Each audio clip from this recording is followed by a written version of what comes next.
নমস্কার, কলকাতা টিভি ডিজিটালে আপনাদের সাথে আমি অরিত্র। সকলকে স্বাগত। প্রত্যেকদিন বিভিন্ন কিছু বিষয় নিয়ে আপনাদের সাথে আলোচনা করি। অনেক বিষয় থাকে যেগুলো আপনাদের জিজ্ঞাসা, আর বর্তমানে এসআইআর চলছে, তাই এসআইআর নিয়ে মানুষের অনেক প্রশ্ন রয়েছে, অনেক বিভ্রান্তিও ছড়িয়েছে, অনেক ভুল বার্তাও ছড়িয়েছে। আর তার মধ্যে থেকেই আমরা বেশ কিছু বিষয়কে সিলেক্ট করেছি। সেই সিলেক্ট করে আপনাদেরকে যতটা সম্ভব সেই বিষয়ে সঠিক তথ্য দেওয়ার চেষ্টা করছি। আজকে যে বিষয় নিয়ে আলোচনা করব সেটা হচ্ছে এই যে এনুমারেশন ফর্ম, সেই এনুমারেশন ফর্ম ফিল আপ করার পরে যদি কোনো কারণে আপনার নাম বাদ যায় বা নাম না ওঠে, তাহলে আপনি কি করবেন? আপনি অনেক কিছুই করতে পারেন। অন্তত নির্বাচন কমিশন তাই বলছে, যারা বৈধ ভোটার, খুব উল্লেখযোগ্যভাবে এটা আপনাকে মাথায় রাখতে হবে যে যারা বৈধ ভোটার, যে 11টা ডকুমেন্টের কথা বলা হয়েছে তার মধ্যে যে কোনো একটি থাকলেই কিন্তু আপনি নামটা তুলতে পারবেন বৈধ ভোটার হিসেবে। বারবার বলছি, ঠিক কি কি পদক্ষেপ রয়েছে আপনাদের সাথে সেগুলি আলোচনা করব। 2002 সালের খসড়া তালিকায় নাম না থাকলে, যদি আপনার নাম না থাকে তাহলে আপনি কি করবেন? ভয় পাওয়ার কোনো কারণ নেই, কোনো রকম বিভ্রান্ত হওয়ার কোনো কারণ নেই। যদি কোনো কারণে 2002 সালের খসড়া তালিকায় আপনার নাম না থাকে, তাহলে এনুমারেশন ফর্মের যে পার্টটুকু আমরা আগে ভিডিওতে বলেছিলাম যে দুটি পার্টে ফর্ম ফিল আপ করতে হবে, যে পার্টটুকু শুধু 2025 সালের জন্য রয়েছে সেই পার্টটুকু আপনি ফিল আপ করুন এবং সেই পার্টটুকু ফিল আপ করে জমা দিন।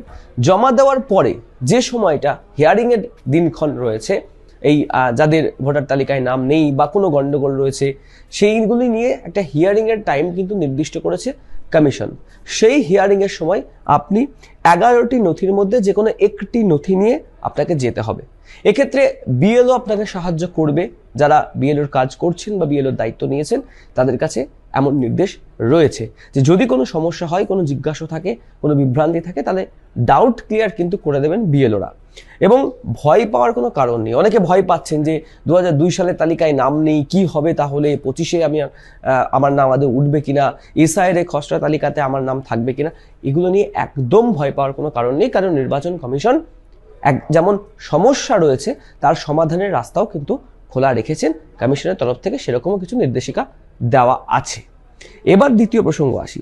ডিসেম্বর মাসে যে খসড়া তালিকা প্রকাশ হবে এই এনুমারেশন ফর্ম জমা পড়ার পরে, সেই তালিকায় নাম না উঠলে ব্যবস্থা তো নিশ্চয়ই হবে, কিন্তু 11টির মধ্যে একটি নথি থাকলে হিয়ারিংয়ে গিয়ে আপনি নাম তুলতে পারবেন। সেটা কিন্তু কমিশনের সিদ্ধান্ত বা কমিশনের ব্যবস্থা নেবে প্রয়োজনীয়। একই সাথে যদি স্পেশাল ইন্টেন্সিভ রিভিশন বা রিভিউ যেটাই বলি না কেন, সেখানে যদি নাম না ওঠে আতঙ্কিত হওয়ার কোনো কারণ নেই, প্যানিক করার কোনো কারণ নেই। তার কারণ প্রথম যে তালিকা অর্থাৎ যে খসড়া তালিকা, সেই খসড়া তালিকায় নাম না থাকলে নাম থাকার বা নাম তোলার অপশনস আছে। ফাইনাল তালিকা যেটা বেরোবে, যে ফাইনাল ড্রাফটে যে তালিকা বেরোবে, সেখানেও যদি নাম না থাকে তাহলে আপনারা সুযোগ পাবেন নিজের নাম তোলার।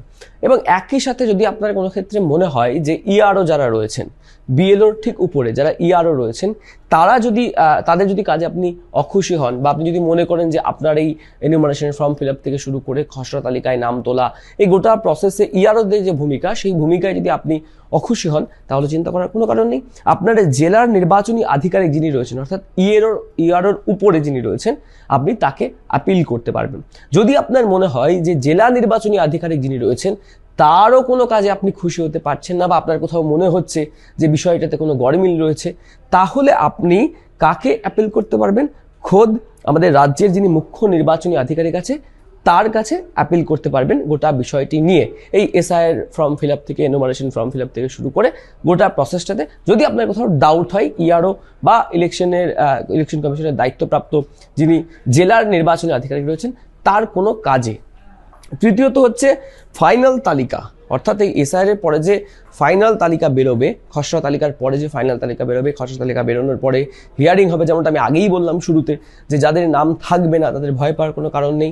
বৈধ ভোটার হলে 11টি নথির মধ্যে একটি নথি, সেটাকে নিয়ে আপনাকে হিয়ারিংয়ে হাজির হতে হবে এবং তারপর স্টেপ বাই স্টেপ কমিশন ব্যবস্থা নেবে যাতে আপনার নাম ফাইনাল তালিকায় ওঠে।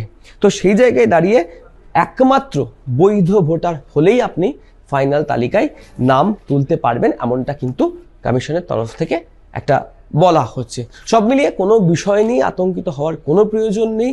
যদি কোনো কারণে নাম বাদ যায়, তা তোলার জন্য অপশনস কিন্তু থাকছে, এটাই হচ্ছে মোদ্দা বিষয়। তাই এই বিষয়ে আর কোনো রকম বিভ্রান্ত বা কোনো জিজ্ঞাস্য বা কোনো রকম কনফিউশন নিজেদের মধ্যে সৃষ্টি করবেন না। এরকম আরও অন্যান্য ভিডিও দেখতে চোখ রাখুন কলকাতা টিভি ডিজিটালে।